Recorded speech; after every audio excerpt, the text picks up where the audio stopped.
और सबसे पहले दर्शक हमारे साथ चंडीगढ़ से जुड़े हैं इंद्रजीत आनंद। नमस्कार, अपना सवाल पूछिए इंद्रजीत। मैडम मैंने अपना पोर्टफोलियो, गुड इवनिंग मैम। हाँ जी, मैंने अपना पोर्टफोलियो आपके पास भेजा है। मैं गवर्नमेंट सर्वेंट हूँ, 5 लाख मेरी सैलरी है जी। मैं इसमें जो सेविंग्स है मैंने अपना पोर्टफोलियो आपको भेजा, उसमें कोई चेंज करने की जरूरत है या पोर्टफोलियो ठीक है? कोई खास गोल आपका जिसके लिए आपने पोर्टफोलियो बनाया है? मेरा और तो एक्स्ट्रा गोल तो कोई नहीं है। वेल्थ क्रिएशन है मेरा गोल। वेल्थ क्रिएशन आपका गोल है, तो ठीक है। 5,000 रुपीज में इन्वेस्ट कर सकता हूँ, कोई और फंड सजेस्ट करते हो या इसमें से कोई निकलना है फंड तो बता दी। जरूर। तो हर्ष, सबसे पहले तो बहुत अच्छी बात है, इन्होंने म्यूचुअल फंड के जरिए SIP की है।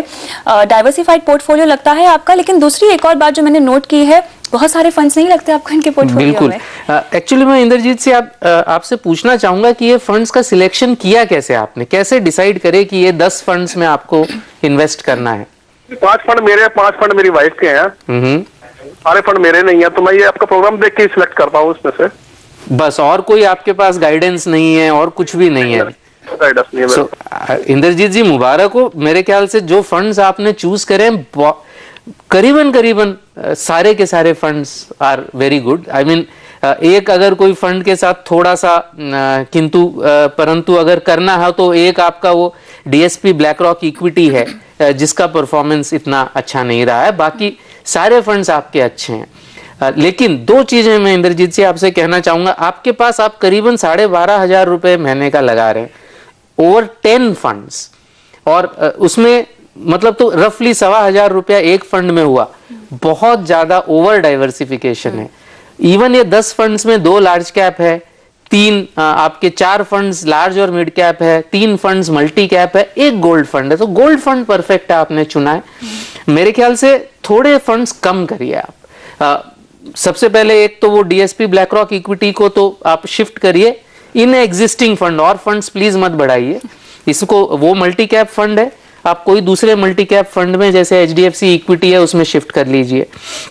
जो नए पैसे की आप बात कर रहे हैं, आप डेट में इन्वेस्ट करते हैं क्या? आपका कोई इन्वेस्टमेंट डेट में जाता है? प्रोविडेंट फंड में कितना जाता है आपका? 1 लाख रुपए पर ईयर मेरा, 1 लाख रुपए मेरी वाइफ का। हाँ, और कोई डेट इन्वेस्टमेंट करते हैं आप?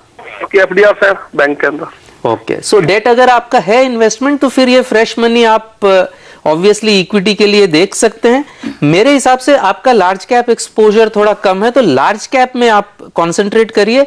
जो आपकी एग्जिस्टिंग लार्ज कैप है, ICICI Pru focused blue chip है, और दूसरा लार्ज कैप आपका HDFC टॉप 200 है। मेरे ख्याल से ये इन दोनों में आप अपना पैसा डालिए। नए फंड्स प्लीज मत चुनिए।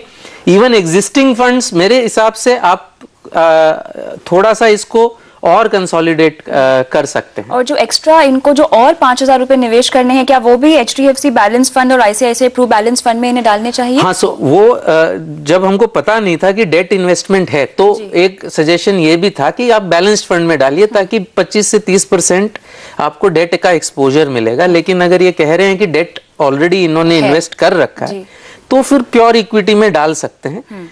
बैलेंस्ड फंड में डालना है तो वो मेरे ख्याल से आपको HDFC बैलेंस्ड फंड या ICICI प्रू बैलेंस्ड फंड में आप डाल सकते हैं। दोनों में से एक में ही डालिएगा, ज्यादा फंड्स मत बढ़ाइए, उसको रिव्यू करने में भी दिक्कत होती है। बिल्कुल बिल्कुल। और जितना जैसा आपका निवेश, जैसा आपका पोर्टफोलियो है वो बहुत अच्छा है, बस शायद इनको डिसिप्लिन मेंटेन करने की जरूरत है। डिसिप्लिन मेंटेन करने की जरूरत है। 2 चीजें आप कर सकते हैं। अगर आप मॉनिटर इसको नहीं कर रहे हैं तो आप प्रोफेशनल एक्सपर्टीज लेकर इसको मॉनिटर करिए, बिकॉज बहुत ज्यादा फंड्स भी हैं आपके पास, और हो सके तो इनको आप डायरेक्ट प्लान में भी शिफ्ट कर सकते हैं। चलिए, तो यहाँ पर उम्मीद करते हैं कि आपको अपने सवाल का जवाब मिल गया होगा। इसी के साथ योर मनी में फिलहाल वक्त है एक ब्रेक का, लेकिन सवाल जवाब का सिलसिला जारी है। आप बने रहिए हमारे साथ।